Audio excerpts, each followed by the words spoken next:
First of all, I actually like Dick Cheney for real. I get on with him. I think he's a decent man. Joe, I want to shoot videos on other topics, but you are truly the gift that keeps on giving in a sick, twisted, depressing way. Unearthed video of Joe Biden in 2015 now finds him defending war criminals, Republican war criminals at that. So what was then Vice President Biden's reasoning for defending former Vice President Cheney? I went to see him after we were elected, and I went to see him at the residence, and he and his wife were extremely gracious to Jill and to me. It probably sounds like I'm making this up when I say I learned from, but I spoke to this man repeatedly about this job. But he was extremely helpful and gracious about the office and the legal parameters of the office. The legal parameters of the office. He said that with a straight face. More on that in a moment. So Joe, basically you're defending a war criminal because he was nice to you and your wife.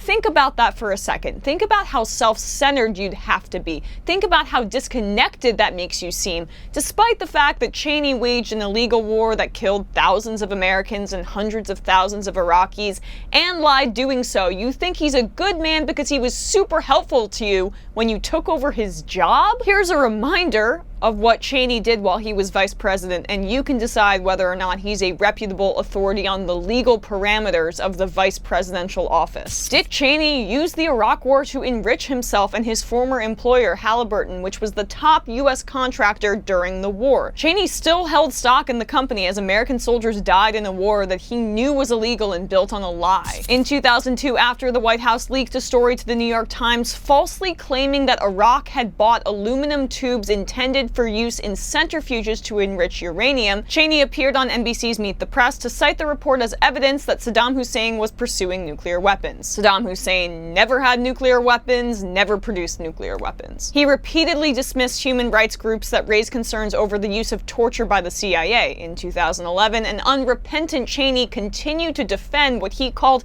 enhanced interrogation techniques, including waterboarding, claiming that they produced phenomenal results. First of all, we tortured and detained innocent people in Guantanamo Bay and in other CIA black sites, and there was zero evidence that torture ever worked, as was detailed in the Senate report, as now CIA head and documented torturer herself, Gina Haspel, admitted to during her Senate Intelligence Committee hearing. This moment from Joe Biden was a lot like when in 2016 Hillary Clinton talked about how she admired Henry Kissinger. Kissinger is another war criminal who committed crimes in Latin America and Vietnam, illegally bombed Cambodia and Laos, and more and more. This was how Bernie Sanders responded to that. Now, I find it rather amazing, because I happen to believe that Henry Kissinger was one of the most destructive secretaries of state in the modern history of this country.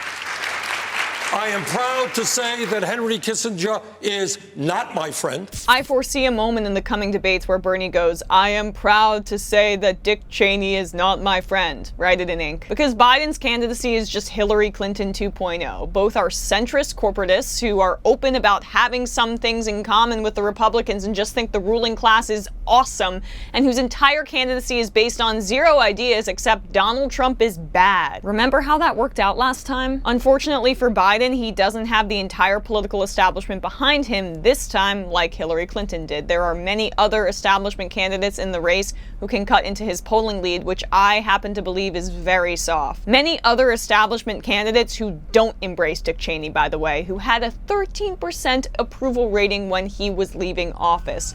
Great stuff, Joe.